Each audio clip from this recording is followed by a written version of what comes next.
ટોપ news Gujarat આજનું હવામાન ગુજરાત અને સમગ્ર ભારત માટે ખાસ નમસ્કાર મિત્રો। આજે શિયાળાની વચ્ચેનો એક મહત્વનો દિવસ છે અને આજના હવામાનમાં એવો ફેરફાર જોવા મળી રહ્યો છે જે સામાન્ય લોકો ઉપરાંત ખેડૂત મિત્રો માટે પણ ધ્યાનમાં લેવા જેવો છે। ચાલો આજે હવામાનને સરળ, સ્પષ્ટ અને સાચી ભાષામાં સમજીએ, પણ તે જોતા પહેલા અમારી ટોપ ન્યૂઝ ગુજરાત હવામાન ચેનલને સબસ્ક્રાઇબ કરી નાખજો। તો મિત્રો શરૂઆત કરીએ તો ગુજરાતનું આજનું હવામાન જોવા જઈએ તો આજે ગુજરાતમાં મોટાભાગના વિસ્તારોમાં સવારના સમયે ઠંડી સાથે ઝાકળ, હળવી ધુમ્મસ જોવા મળી શકે છે। તાપમાનની સ્થિતિ જોવા જઈએ તો ન્યૂનતમ તાપમાન 15 સેલ્સિયસથી 18 સેલ્સિયસની વચ્ચે છે। મહત્તમ તાપમાન 28 સેલ્સિયસથી 31 સેલ્સિયસની વચ્ચે છે। વરસાદ જોવા જઈએ તો આજે ગુજરાતમાં ક્યાંય નોંધપાત્ર વરસાદની શક્યતા નથી।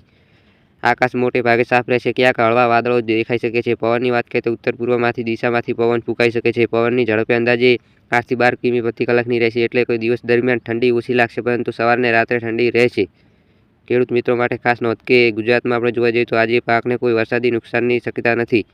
સિંચાઈ કરવી હોય તો સવારના સમય બાદ જ કરવી યોગ્ય છે। શાકભાજી અને ફૂલનો પાક માટે હવામાન અનુકૂળ છે। સમગ્ર ભારતનું હવામાન જોવા જઈએ તો આજે ઉત્તર ભારતમાં દિલ્હી, હરિયાણા, પંજાબ, યુપીમાં ઘન ધુમ્મસ અને ઠંડી જોવા મળી છે।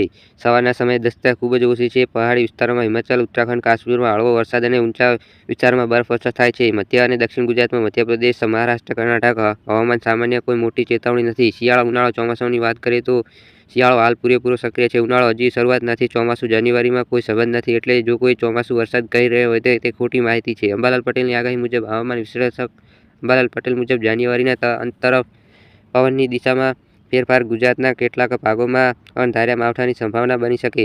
જો કે 24 જાન્યુઆરી માટે વરસાદ નથી, પરંતુ આવનારા દિવસો પર નજર રાખવી જરૂરી છે। પરેશ ગોસ્વામીની આગાહી કે હાલ શિયાળાનો સૂકો તબક્કો ચાલી રહ્યો છે, પરંતુ ઉત્તર ભારતના સિસ્ટમને કારણે ફેબ્રુઆરીની શરૂઆતમાં પશ્ચિમ ભારત પર તેની અસર થઈ શકે છે। હવામાન વિભાગની આઈએમડી મુજબ આગાહી જોવા જઈએ તો ગુજરાત માટે આજે કોઈ એલર્ટ નથી। ઉત્તર ભારત માટે ફોગ એડવાઇઝરી એટલે કે ઠંડી લહેર ઉત્તર રાજ્યો તરફ યથાવત છે। અંતમાં મહત્વની વાત કે આજે ગુજરાતમાં સ્થિર, શુષ્ક અને ઠંડી ગરમી મિશ્ર બંનેનું હવામાન છે। ભારતમાં જોવા જઈએ તો ઉત્તર ભાગમાં ઠંડી અને ધુમ્મસ જોવા મળી રહી છે। ખેડૂતો માટે કોઈ તાત્કાલિક જોખમ નથી। અંતમાં તો ચાલો મિત્રો, આ હતા આજના તાજા હવામાન સમાચાર। તમને અમારો વિડીયો કામનો લાગ્યો હોય તો વિડીયોને લાઇક કરો અને ટોપ ન્યૂઝ ગુજરાત ચેનલને સબસ્ક્રાઇબ કરી નાખજો। ધન્યવાદ મિત્રો।